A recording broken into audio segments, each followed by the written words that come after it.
अध्यक्ष महोदय,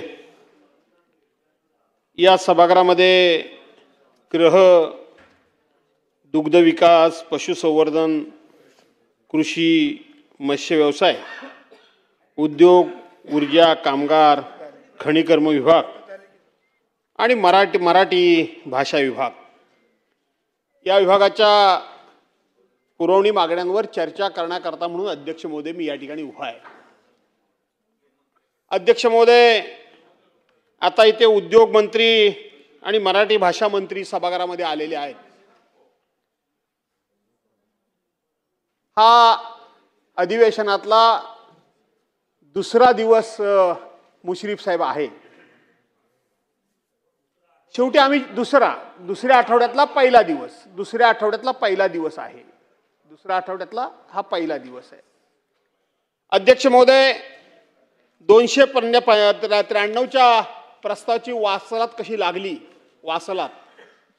ती आपण बघितली आणि या पुरवणी मागण्या करता म्हणून संबंधित खात्याचे किती मंत्री आहेत हा सुद्धा एक संशोधनाचाच विषय या ठिकाणी आहे। का नैराश्य सरकारच्या मनामध्ये अशा प्रकारचं नैराश्य का कशा करता वर काय हो ते मी वरच्या सभागृहात पण मी होतो। मी फक्त ह्या सभागृहात नाही, त्यामुळे वरच्या सभागृहात सांगायचं खाली आहेत आणि खालच्या सभागृहात वर आहेत, काही नवीन नाही आहे। आणि म्हणून तुमच्याकडे कुठलं खातं आहे? वस्त्रोद्योग। मला वाटतं आज आपला विभाग आहे का? आमच्या झिरवळ साहेबांच्याकडे कुठला विभाग आहे? आपला आज विषय आहे का? मुश्रीफ साहेब तुमचा विषय आहे का? आशिषजी जसवालांचा आहे आणि सन्मान्य मंत्री महोदय पंकज भोयरजींचा आहे आणि मॅडम आपला ऊर्जा मला वाटतं विषय आहे। ते आत्ता कुठून तरी इकडून तिकडून आपण आलात। मी मगापासून सभागृहामध्ये इकडे बघत होतो, तिकडे बघत होतो।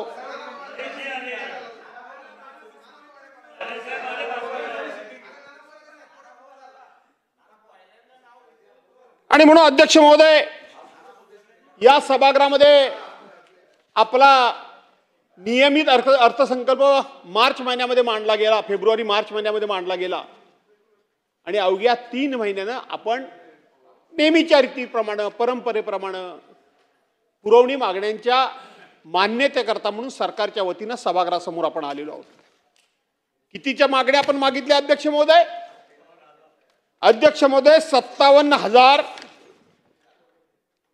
57,509 कोटी 70 लाख आणि 46,000च्या मागण्या आपण या ठिकाणी एकूण मागण्या या ठिकाणी मागितल्या। आपण त्या ठिकाणी 25-26चा जो मूळ अर्थसंकल्प आहे तो 7,57,000 आणि 575 कोटीचा अर्थसंकल्प मांडला आणि अवघ्या 2 महिन्यामध्ये आपण 57,000 कोटी रुपयाच्या पुरवणी मागण्या घेऊन सभागृहाच्या मान्यतेला आपण आलात। अजून 2 पुरवणी मागण्या आहेत अध्यक्ष महोदय। अजून 2 अधिवेशनामध्ये 2 वेळा पुरवणी मागण्या सरकारला घेऊन या सभागृहासमोर यावं लागेल। सर्वसाधारणपणे गोडबोले समितीच्या अहवालाप्रमाणे साधारणपणे 5 ते 10% मूळ अर्थसंकल्पाच्या 5 ते 10% जास्त पुरवणी मागण्या असता कामा नयेत। परंतु आपल्या सरकारचं पूर्णपणे आर्थिक नियोजन बिघडलेलं आहे, आर्थिक शिस्त बिघडलेली आहे। या महाराष्ट्राचं पूर्णपणे अर्थकारण आणि एकेकाळचा शिल्की अर्थसंकल्प मांडणारा महाराष्ट्र आज दिवसागणिक त्या ठिकाणी तुटीचा अर्थसंकल्प मांडायला लागला अध्यक्ष महोदय। तुटीचा अर्थसंकल्प अध्यक्ष महोदय, केवळ टीकेला टीका करायचा भाग नाही, परंतु मुश्रीफ साहेब आज तुमच्याबद्दल म्हणजे अर्थ खात्याबद्दल बोलतो, अर्थमंत्र्यांबद्दल बोलण्याच्या अर्थ खात्याबद्दल बोलतो। केवळ आम्हालाच कुठल्या प्रकारचा निधी मिळत नाही, विकासाला निधी मिळत नाही, आमच्या कुठल्या कामांना निधी मिळत नाही। फार मोठं खेदाने एक गोष्ट कबूल करावी लागेल, दादा हे राज्याचे अर्थमंत्री आहेत, ते माझे जुने नेते आहेत, त्यांच्याबद्दल मला नितांत आदर आहे। गेल्याच महिन्यामध्ये ते कोकणामध्ये संगमेश्वरला छत्रपती संभाजी महाराजांचं स्मारक उभा करण्याकरता गेले होते मुश्रीफ साहेब, मी स्वतःहून त्यांच्या स्वागताला गेलो. त्यांच्या हातामध्ये एक पत्र दिलं. सोपल साहेब, तुम्ही पण होतात त्या कार्यक्रमाला पालकमंत्री म्हणून महोदय. पत्र दिलं. काय पत्र होतं? पत्र हे होतं की माझ्या रत्नागिरी जिल्ह्यामध्ये एकूण 9 तालुके आहेत. 8 तालुक्यांमध्ये छत्रपती शिवाजी महाराजांचा पुतळा आहे. पण फक्त माझ्या गुहागर मतदारसंघामध्ये, गुहागर तालुक्यामध्ये छत्रपती शिवाजी महाराजांचा पुतळा नाही. मी बाकी ठिकाणून पैसे उभे करतोय. मला तुम्ही राज्याच्या तिजोरीतून 10 कोटी रुपयाची मदत करा. अशा प्रकारचं पत्र दिलं. खेद वाटला, दुःख वाटलं. त्या दिवशी माझे सहकारी मित्र आमदार शेखरजी निकम यांच्याकडे अजितदादांबरोबर मला जेवणाचं निमंत्रण होतं. मला वाटतं बाहेर गेले का ते. जेवणाचं निमंत्रण होतं. मी ते मान्य केलं, कारण मी सगळ्याच ठिकाणी राजकारण करत नाही, राजकारण बघत नाही, तुम्हाला माहिती आहे. माझं पत्र दादांनी घेतलं.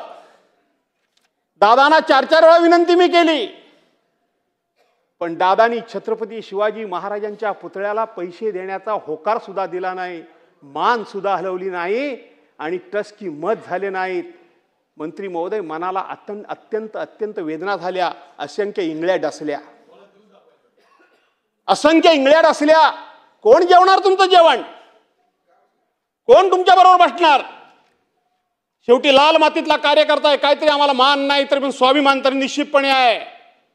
आणि छत्रपती शिवाजी महाराजांच्या पुतळ्या बाबतीत तुम्ही सुद्धा जर राजकारण हे करत असाल, मी डीपीसी मध्ये हा विषय मांडला, आपण त्याला होकार दिला. जे आहे ते मी कबूल करणारा माणूस आहे, तुम्हाला माहित आहे. तुमचे आमचे राजकीय मतभेद आहेत, पण तुमची जनरली शासकीय मीटिंग मी कुठलीही चुकवत नाही. मी जातीनिशी हजर असतो, कोणी मंत्री असू दे. माझं कर्तव्य आहे. मंत्री कुठला हा मला माहित नाही. त्या मंत्र्याकडून माझ्या मतदारसंघातल्या जनतेला मला न्याय कसा देता येईल हे मला बघितलं पाहिजे. पण तक्रार फक्त माझीच होती असं वाटलं. मनाला असंख्य वेदना झाल्या. पण आता सभागृहामध्ये किंवा सभागृहाच्या बाहेर दिल्लीच्या नेत्यांच्याकडं तुम्ही आपसातच एकमेकाच्या तक्रारी करायला लागले आहात. आपसातच भाजपवाले सुद्धा अर्थ खात्याबद्दल तक्रार करतायत, शिवसेनेवाले सुद्धा अर्थ खात्याबद्दल तक्रार करतायत. मला या निमित्तानं आज बोललं पाहिजे. हा वाईटपणा कोण घेत नाही, पण मी घेतो उदयजी. हा वाईटपणा अध्यक्ष महोदय मी घेतो. काय अर्थकथा यापूर्वी काय अर्थकथा या राज्यामध्ये नव्हतं का? अर्थखातं आणि अर्थमंत्री कोणाला पैसे देणार आणि कोणाला पैसे देणार हे अर्थमंत्री कसे ठरवू शकतात? मग शेवटी हे बजेट कशाला आहे? एकदा का बजेट मांडलं मार्च महिन्यामध्ये, फुल फ्लेज बजेट मांडलं की त्या बजेटमध्ये आपल्याला येणारा निधी किती येणार आहे, किती आपल्याला महसूल जमा होणार आहे, किती पैसे खर्च होणार आहेत, याचा लेखाजोखा मांडला जातो आणि त्या विभागाला त्या विभागाचा आउटलेट दिला जातो. आणि मग ते पैसे त्या विभागाने खर्च करायचे आहेत. त्या विभागाच्या मंत्र्यांनी त्या योजनांवर खर्च करायचे आहेत. आज काय चाललंय का या राज्यामध्ये?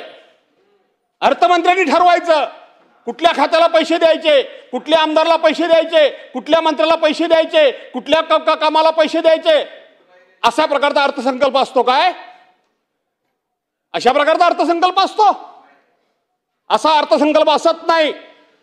आज तुम्ही अशा पद्धतीने पैसे मांडताय आणि वाटेल तेवढे पैसे द्यायचे जाहीर करताय आणि दुसऱ्या बाजूला राज्याच्या डोक्यावर कर्जाचा डोंगर उभा करताय. मंत्र्यांच्या मनातलं तर नानाभाऊ मी मांडतोयच, पण माझं राज्य आर्थिक दृष्ट्या डबघाईस यायला लागलंय. माझ्या राज्याची आर्थिक शिस्त बिघडायला लागली आहे. माझ्या राज्याच्या माणसाच्या डोक्यावर, पर माणसाच्या डोक्यावर आज 70 हजार कोटी रुपये प्रत्येक माणसाच्या 90 गेले. 1000 रुपये कर्ज, ज्यांनी कर्ज काढलं नाही त्या डोक्यावर कर्ज आहे. अशा वेळेला कुणीतरी हे परखडपणे बोललं पाहिजे.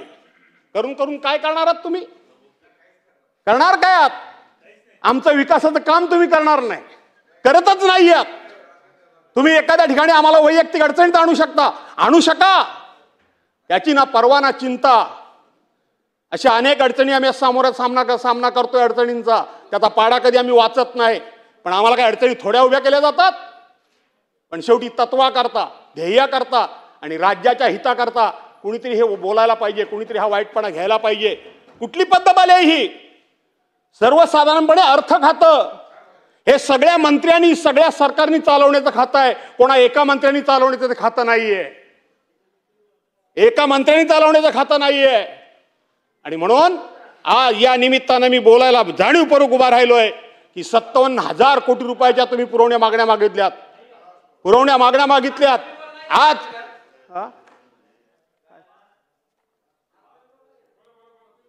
57,000 कोटी रुपयाच्या तुम्ही पुरवणी मागण्या या ठिकाणी मागितल्यात तुम्ही अध्यक्ष महोदय तुम्ही मागितल्यात. आणि म्हणून मूळ अर्थसंकल्प जो आहे तो 7,57,575 कोटीचा. तुम्ही आज हाच अर्थसंकल्प शेवटी 8,15,085 कोटीचा हा तुम्ही या ठिकाणी अर्थसंकल्प घेऊन गेलात. एका 2-2.5 महिन्यामध्ये मूळ अर्थसंकल्पापेक्षा जवळजवळ 1.25 लाख कोटी रुपये 1.5 लाख कोटी रुपये तुम्ही या राज्याच्या डोक्यावर कर्ज तुम्ही कर्ज केलं. आणि अध्यक्ष महोदय हे कर्ज जर तुम्हाला अशाच पद्धतीने सुरू ठेवायचं असेल तर भविष्यामध्ये पूर्णपणे येणारा महसूल, आज तुमची चालली मस्ती, आज तुमचं हे सगळं चाललंय ते जीएसटीचा पैसा तुम्हाला येतो म्हणून हे सगळं चाललंय, जीएसटीचा पैसा येतो म्हणून तुम्हाला चाललंय. कधी जर जीएसटी नसेल तर राज्याची अवस्था काय होईल? आणि म्हणून अध्यक्ष महोदय आर्थिक शिस्त राहिली पाहिजे. आर्थिक शिस्त आणण्याकरता समस्त सभागृहानं आपलं वैयक्तिक काय स्वार्थ असेल, वैयक्तिक काय म्हणणं असेल ते बाजूला सारून राज्याच्या हिताकरता सभागृहानं एकमतानं कधीतरी हा निर्णय घेण्याची गरज आहे की एकदा मूळ अर्थसंकल्प सादर झाला की मूळ अर्थसंकल्प झाल्यानंतर जर एखादी आपत्ती आली, एखादा अचानकपणे संकट आलं, एखादा अचानकपणे त्या ठिकाणी पाऊस पडला, शेतकऱ्यावर कुठलं तरी संकट आलं, कुठली तरी अचानक कॅलॅमिटी आली, तर त्याच्याकरता पैसे कुठून आणायचे? म्हणून आपल्या राखीव निधीतून पैसे काढावे लागतात. आणि राखीव निधीतून पैसे काढून त्या पैशाला मंजुरी घेण्याकरता म्हणून सभागृहासमोर यावं लागतं. हे खऱ्या अर्थानं अर्थसंकल्पाचं काम आहे आणि ही खऱ्या अर्थानं अर्थसंकल्पाची शिस्त आहे आणि ही खऱ्या अर्थानं अर्थसंकल्पाची पद्धत आहे. आणि ही खऱ्या अर्थानं राज्याची आर्थिक शिस्त आणि आर्थिक चौकट मोडणार नाही याच्याकरता ही काळजी घेण्याची खऱ्या अर्थानं ही गरज आहे. आणि म्हणून अध्यक्ष महोदय, गृह विभागावर पहिल्यांदा बोलत असताना मी पहिल्यांदा कृषी या विषयावर बोलतो. आमचे ज्येष्ठ सहकारी या ठिकाणी सोपल साहेब बसलेले आहेत, ते सोपल साहेब बोलणार होते, पण मी त्यांना म्हटलं की तुम्ही बोललात की पुन्हा 5-7 सदस्य बोलतील, त्यानंतर माझा नंबर कधी येईल मला माहीत नाही. माणूस मोठ्या मनाचा, दिलदार मनाचा, तो म्हणाला पहिल्यांदा तुम्हीच बोला, फक्त माझा विषय पहिला मांडा.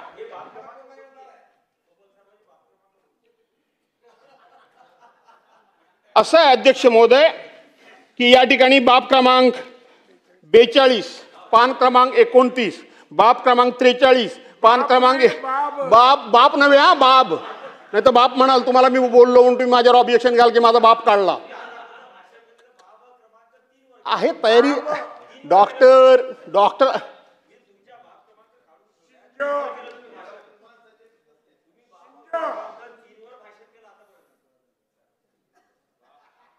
ठीक आहे. तर अध्यक्ष महोदय बाब क्रमांक मी सांगितला 42, पान क्रमांक 29, बाब क्रमांक 43, पान नंबर 29-30, बाब क्रमांक 44, पान नंबर 30, बाब क्रमांक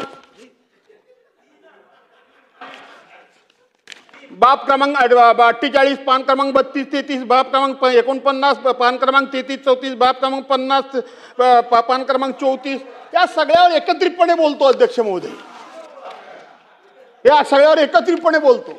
आणि म्हणून आमचे ज्येष्ठ सहकारी या ठिकाणी सोपल साहेब म्हणाले की तू बोल पण माझा विषय पहिल्यांदा मांड. आणि म्हणून मंत्री महोदय कृषीशी मला वाटतं अशी जी तुमच्याकडे कृषी आहे ना, आपले कॅबिनेट मंत्री आहेत कुठं? काय झालं म्हणजे त्यांच्यावर वरच्या म्हणजे वरच्या म्हणजे काय झालं म्हणजे चाकबीक पडते म्हणून येत नाही की काय सभागृहामध्ये? काय होतं काय?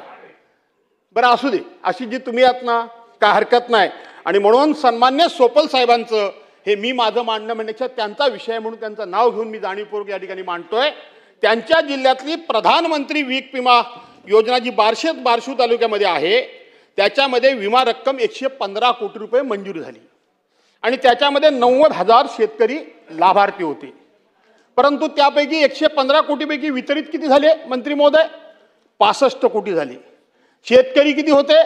63,000.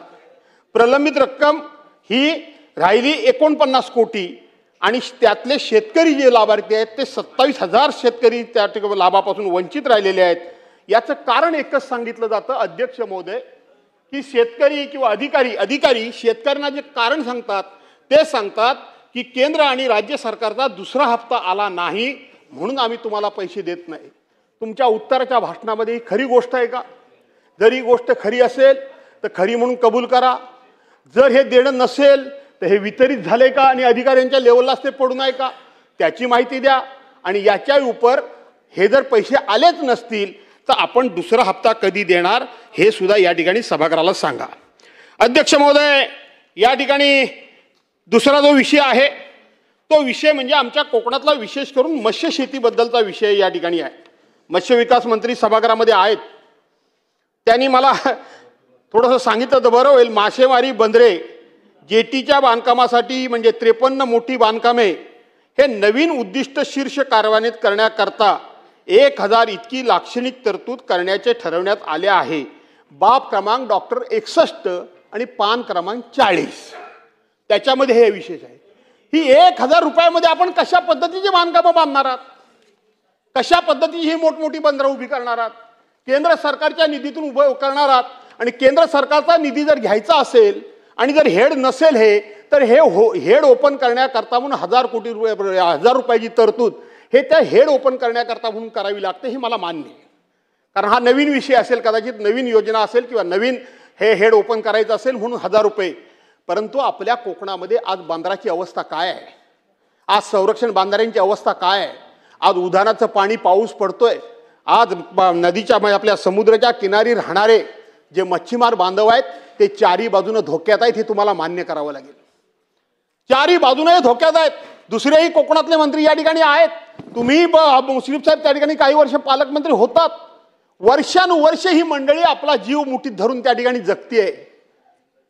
त्या ठिकाणी समुद्र किनारच्या असलेल्या नारळी पोपळी म्हणजे सुपारी, नारळी पोपळीच्या बागा ही इरोजन होऊन समुद्राच्या लाटांना त्या ठिकाणी धूप होऊन त्या ठिकाणी त्यांच्या नारळी पोपळीच्या बागा सुद्धा कोसळून पडतायत. अनेकांच्या घरामध्ये उधाणाचं पाणी शिरतंय.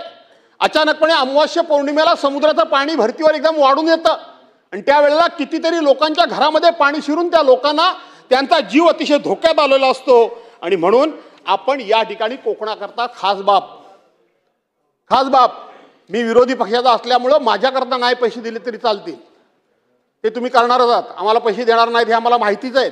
आम्ही आमच्या मनाची तयारी केलेलीच आहे. पण दिवसागणिक तुम्ही असे विचार करून किती छोट्या मनाचे लोक होत आहे हे सुद्धा महाराष्ट्र बघतोय. ठीक आहे, माझ्या मतदारसंघामध्ये पैसे द्या अगर देऊ नका, पण माझ्या कोकणाकरता पैसे द्या. माझ्या कोकणातला मच्छीमार वाचला पाहिजे, माझ्या कोकणातला बागायतदार वाचला पाहिजे. तो वाचण्याकरता म्हणून आपण जर अशा पद्धतीनं मोठ्या प्रमाणामध्ये उदयजी वगैरे जर संरक्षण भिंती करता, ज्याला आपण प्रोटेक्शन वॉल म्हणतो, त्या बांधून जर लोकांची घरं वाचवलीत, गावं वाचवलीत, शेतीवाडी वाचवलीत ना, बागा वाचवल्यात, त्यांचा जीव वाचवलात तर तुम्हाला लोक आशीर्वाद देतील. राजकारणी मतदारसंघ कोणाचा आहे हे बघून त्या ठिकाणी लोकांचे जीव वाचणार किंवा जाण्यावर तुमचं राजकारण अवलंबून राहू देऊ नका. दुसरा मुद्दा आहे जो बाब क्रमांक 60 पान नंबर 39 मत्स्य व्यवसाय विभागांतर्गत असलेली मत्स्य प्रबोधिनी ही प्रशिक्षण नौका कुशल मनुष्यबळाद्वारे कार्यरत ठेवण्याकरता उक्त नौकेचा वापर प्रशिक्षण. मला असं वाटतं ह्या गस्ती नौकेचा हा विषय असावा. आपण आपल्या काळामध्ये मागे गस्ती नौका घेतलेल्या होत्या, स्पीड बोटी, कारण शेवटी त्या त्यांच्या येतात बोटी, त्या स्पीड बोटी असतात. आपल्या बोटी त्यांना पकडायला गेल्या तर त्यांचं स्पीड आणि आपलं स्पीड मॅच होत नाही. त्या आपल्या लाकडी होत्या, पण त्याच्यानंतर आपण फायबरच्या घेतल्या होत्या. आणि म्हणून आता तुम्ही जर स्पीड बोटी घेत असाल तर आपल्या कोकणातले मुंबई, पालघर, ठाणे, रायगड, रत्नागिरी आणि सिंधुदुर्ग हे सगळे समुद्र किनारे असलेले हा जो पट्टा 720 किलोमीटरचा आहे तो आपल्या कोकणातच आहे. काही करा, या जर स्पीड बोटी घ्यायची असतील तर प्रत्येक जिल्ह्याकरता एक बोट घ्या. आणि त्याचबरोबर आजच्या दिवशी मी आठवण करून देतो, पालकमंत्री महोदय या ठिकाणी बसलेले आहेत. आपण 3 ड्रेजर घेतले होते. मीच त्यावेळेला मत्स्य विकास राज्यमंत्री होतो. मेरडीपाट्या बोर्डाकडून आपण 3 ड्रेजर घेतले होते. आज ते ड्रेजर कुठे आहेत माहीत नाही. मागच्या वेळेला आपण डीपीसी मध्ये याच्यावर चर्चा केली. एक ड्रेजर सिंधुदुर्गाला जाणारा हा कुठेतरी ठाण्याच्या आसपास तो बुडाला होता खाडीमध्ये, ठाण्याच्या पुढे, आणि बुडालेला आम्ही सिंधुदुर्गला दिलेला आणि चांगला आम्ही रत्नागिरीत ठेवलेला होता आणि एक इकडेच आम्ही ठेवला होता. पण मी आहे ते खरं खरंच सांगतो, पण ते 3 ड्रेजर आता कुठे आहेत तेच माहीत नाही. आणि ह्या ड्रेजरची गरज आहे, कारण दिवसागणिक कोकणामध्ये आपल्या खाडीमध्ये, आपल्या समुद्रामध्ये शेवटी त्या लाटांबरोबर खूप मोठ्या प्रमाणामध्ये वाळू ही किनाऱ्यावर येते आणि किनाऱ्यावर आलेली वाळू आणि त्या ठिकाणी सँडबार तयार होत आहेत आणि सँडबार तयार झाल्यामुळं मच्छीमारांना अनेक संकटांना सामोरं जावं लागतं. आणि म्हणून ते ड्रेजर कुठे आहेत ते बघा. ते ड्रेजर जर कार्यान्वित करता आले तर करा, नपेक्षा नवीन ड्रेजर घ्या, काही हरकत नाही. थोडंसं माननीय मुख्यमंत्र्यांच्याकडे हट्ट करा. त्यांच्याकरता बरंच काय काय लोकांना तुम्ही बोलत असता, लोकांना शिव्या देत असता, तिथं शाबासकी मिळवता. त्याच्याऐवजी इकडे पैसे मिळवून शाबासकी मिळवा, ती पूर्णाली होईल. तर बाहेर गेल्यानंतर मला शिव्या देतीलच, काय हरकत नाही. त्यांनी काय माझं वजन कमी होत नाही. नको बोलू यांच्याकडे बघून. अरे माझ्या समोर जी मुलं लहानाची मोठी झाली, विचारा त्यांना. आता ते काही मोठेच झाले एकदम, त्यामुळे तो भाग वेगळा. आणि मी तुम्हाला माहित आहे की मी अशी कधी कटुता विकास कामांच्या बाबतीत कोणाकडे कटुता ठेवत नाही, मी कधी चुकूनही ठेवत नाही. आणि म्हणून त्यांना मी सांगतोय की तुम्ही माननीय मुख्यमंत्री, एखादा चिमटा काढावा लागतो आणि म्हणून मुख्यमंत्र्यांची शाबासकी मिळवा. कोकणाला पैसे जास्त घेऊन ती शाबासकी जर तुम्ही मिळवलीत तर खूप चांगलं होईल. अशा प्रकारची मी सूचना या ठिकाणी करतो. आपण त्या ठिकाणी मासेमार संकट निवारण निधी हा आपण 56,17,000 फार मायनर, 57,000 कोटीमध्ये नाम, कुठे 1000, कुठे 56,00,000. तुम्हाला मी एका ठिकाणी विनंती करतो की पूर्वी मच्छीमार जर अपघातानं वारला तर त्याला फक्त 50,000 रुपये मिळायचे. आपण तो वाढवून आता किती सध्या झालीत मला माहीत नाही, पण त्या काळामध्ये आपण 2 लाखापर्यंत घेऊन गेलो होतो. दुसरी एक अडचण अशी होती की मच्छीमार पाण्यामध्ये बुडाला तर त्याची बॉडी नाही मिळाली तर 7 वर्षापर्यंत त्याला मृत म्हणून घोषित करता येत नव्हतं. 7 वर्षापर्यंत त्याची बॉडीच जर मिळाली नाही तर त्याला विम्याची रक्कम मिळत नव्हती, त्याला कुठलीही मदत मिळत नव्हती आणि तो मृत झाला अशा पद्धतीचं घोषित केलं जात नव्हतं किंवा तशा प्रकारचं डेथ सर्टिफिकेट मिळत नव्हतं. पण त्याच्यामध्ये नंतरच्या काळामध्ये आपण एक ॲफिडेव्हिट घेऊन त्याला घोषित मृत झाला म्हणून घोषित करता येत होतं. आणि जर त्याला काय कॉम्पेन्सेशन दिलं असेल तर तो जिवंत मिळाला तर ते परत देण्याची त्याच्यामध्ये अट घालण्यात आली होती. आता काय परिस्थिती मला माहीत नाही, पण हे कॉम्पेन्सेशन तुम्ही त्याचं वाढवा. हा एकदा तो पाण्यामध्ये पडला तर जगण्याचे संकेत म्हणजे शक्यता फार कमीच असते, तुम्हालाही माहिती आहे, शक्यता फार कमी असते. मध्यंतरी माझ्याकडचा आपण इथं सांगितलं त्यांना मदत करण्याकरता यांच्याच आमच्या मंत्री महोदय उदयजी सामंतच्या जिल्ह्यामध्ये, त्यांच्याच मतदारसंघामध्ये एक बोटीमध्ये सगळे बाहेरचे होते, नेपाळी लोक होते. एकच फक्त होता माणूस, तो स्थानिक होता, तो माझ्या मतदारसंघातला होता. कदाचित सगळ्यांनी मिळून जसं मला कॉर्नर करताय तसं त्याला कॉर्नर केलं असेल. गमतीचा भाग सोडा मुश्रीफ साहेब, त्या लोकांनी अशी जी त्याची मान कापली, इतकी मस्ती त्यांना, आणि ते मान घेतली आणि त्या मानेतून म्हणजे त्याच्यात त्या निघणारं रक्त आहे, त्या रक्तानं तो माणूस आंघोळ करत अख्ख्या दुनियेला दाखवत राहिला. इतकं क्रूर होतं, इतकं भयानक ते होतं की तो डोक्यावर आपल्या त्याच्या रक्तानं आंघोळ करत बसला. ते सगळे नेपाळी, सगळे बाहेरचे होते. त्यांना अटक झाली पण लगेच त्यांना जामीन झाला. मला वाटतं त्यात लक्ष द्या जरा, त्यांना शिक्षा झाली पाहिजे. कारण शेवटी त्या घरामध्ये त्या माणसाचं एक बायको, त्याची पत्नी, मी माझ्याच मतदारसंघातला एक मुलगी, राहायला धड घर सुद्धा नाही. आणि आता ते कुटुंब पूर्णपणे बेवारस सारखं पडलेलं आहे. आणि म्हणून अशा लोकांना आळा घालण्याकरता म्हणून आणि त्यांना आपण मदत या ठिकाणी केली पाहिजे. देशातील केंद्रीय मत्स्य संशोधनाद्वारे मत्स्य विभागाच्या अधीन जिल्हा कार्यालयातील मत्स्य अधिकारी तांत्रिक त्यांना प्रशिक्षण अधिकाऱ्यांचं नेहमी शिक्षण प्रशिक्षण असतं. लोकांना काय ते द्या, त्यांना द्याल तेव्हा द्याल. असे जे काही छोटे मोठे विषय जे आहेत या विषयामध्ये मंत्री महोदय लक्ष घाला. जमलंच तर सगळ्या कोकणातल्या आमदारांना एकदा बोलवा, मच्छीमार संस्थांच्या प्रतिनिधींना बोलवा. दोन्ही जिल्ह्याचे पालकमंत्री किंवा तिन्ही जिल्ह्याचे तिसऱ्या जिल्ह्याचे पालकमंत्री तर नाही आहेत.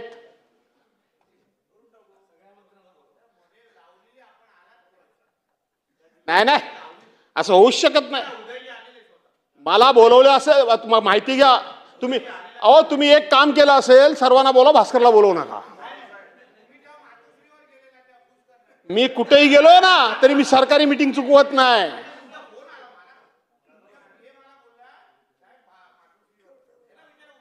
माझा पीए कुठल्या मंत्र्याशी नाही, मीच डायरेक्ट बोलतो. मुळात आधी 25-30 वर्ष माझा नंबर एकच आहे. त्यामुळे तुम्ही माझ्या कोणतरी दुसरा एखादा माझा कोणतरी प्रतिनिधी बघितला असाल, असो काय हरकत नाही. पण मीटिंग बोलवा, समजून घ्या, अनुभव घ्या. काही लोकांकडनं नवीन विषय जाणून घेता येतात. आपले फक्त अधिकारी आपल्याला सांगतात ते काय खरं काहीच नसतं. खरं काहीच नसतं. अधिकारी सांगतात ते खरं सांगायला गेलं तर लोकांचे प्रत्यक्ष अनुभव महत्वाचे असतात. आणि ते अनुभवच खऱ्या अर्थानं आपली कारकीर्द उज्ज्वल करण्याकरता आणि आपली कारकीर्द यशस्वी करण्याकरता उपयोगी पडतात. आणि म्हणून लोकप्रतिनिधींना त्या ठिकाणी बोलवा, अशा प्रकारची विनंती करतो. कृषीच्या बाबतीत मी आमचे हे जायचं आहे म्हणून बोललो. आमच्या कोकणामध्ये आता काय अवस्था आहे, परवाच्या दिवशी मी सांगितलं. मुख्यमंत्री महोदयांना एक पत्र पाठवलं. मुख्यमंत्री महोदयांनी पत्राचं उत्तर सुद्धा दिलं नाही. पत्राचं उत्तर सुद्धा दिलं नाही. कालिदासजी आमचे नेते गेले. अहो नशिबवानात तुम्ही नुसते उपोषणाला बसलात. तुमच्या त्या देवेंद्र फडणवीस साहेबांच्या ठिकाणी मी असतो तर तुम्हाला 8 दिवसच उपोषणाला बसवून ठेवलं असतं. पण तुम्ही नुसते उपोषणाला बसलात तर मुख्यमंत्र्यांनी तुमची दखल घेतली. आमचं घर लोकांनी जाळायचा प्रयत्न केला, पेट्रोल बॉम्ब टाकायचा प्रयत्न केला, आमच्या पोराबाळांना मारायचा प्रयत्न केला. वास्तविक राज्याचे मुख्यमंत्री आम्ही तुमचे सहकारी, तुम्ही वास्तविक एक फोन करून जर आमची चौकशी केली असती तर खूप बरं वाटलं असतं. ही या राज्याची पहिल्यापासूनची प्रथा आणि परंपरा आहे. काय आहे कायदा आणि सुव्यवस्थेची अवस्था? माझी स्वतःची गाडी नमस्ते या, माझी स्वतःची गाडी उदयजी सेना भवनच्या खाली उभी राहिली आणि मी गाडीत येऊन बसलो तर माझा ड्रायव्हर तोंड करून एवढं गाडीत येऊन बसाल, एवढं तोंड करून उभा. व काय झालं तर म्हणतो नुसता चहा प्यायला बाजूला गेलो. फुटपाथवर गाडी, सेना भवनांच्या खाली, रस्त्यावर नव्हे, फुटपाथवर गाडी. आणि म्हणून तो एवढं तोंड करून उभा. म्हटलं काय झालं तर म्हणतो आपल्या गाडीची काच फुटली. अरे म्हणून गाडीची काच कशी काय फुटली, काय झालं, काय राजकारणामुळे कोणी काय दगडधोंडा मारला काय? नाही म्हणाला. म्हटलं बोलवा पोलिसांना, काय झालं विचारू तर खरं. त्यांनी सांगितलं की मुंबईमध्ये एक टकटक गँग आहे, टकटक गँग. त्यांनी बरोबर त्या सीसीटीव्ही मध्ये मला काढून दाखवलं. सगळे पोलीस आले, आशिषजी सीसीटीव्ही मधून काढून दाखवलं. त्यांनी गाडी बरोबर हेरली. मुश्रीफ साहेब फुटपाथच्या पलीकडे गेले, सेना भवनाच्या तिकडून. आणि तिकडून जसे पूर्वी आम्ही डेलकी त्याला म्हणायचे, बेचकीला दगड मारायचो आपण, तो पक्षाविषयांच्यावर काय आम्ही डेलकी म्हणायचो, बेचकी म्हणायचो कोकणामध्ये. तर त्यांनी तिथून दगड मारला, बरोबर काच फुटली. ती साखरेसारखी गोळे झाले सगळे, काच फुटली. काच फुटल्यानंतर थोडा वेळ ते तसेच थांबले. त्यांनी बघितलं आजूबाजूला कोणी नाही, आले आणि ती काच अशी काय धक्का मारल्यानंतर ती साखरेसारखे गोळे पडतात, खाली पडली. सगळ्या बॅगा उचलून माझ्या घेऊन गेले. बॅगा चांगल्या टकटकीत भरलेल्या होत्या.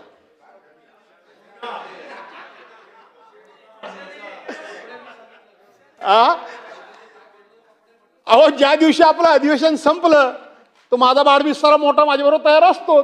सगळ्या बॅगा फायलीनी भरलेल्या होत्या. पिशव्या होत्या, बॅगा म्हणजे बॅगा अशा नव्हत्या, कापडी पिशवी वगैरे, त्या सगळ्या घेऊन गेले.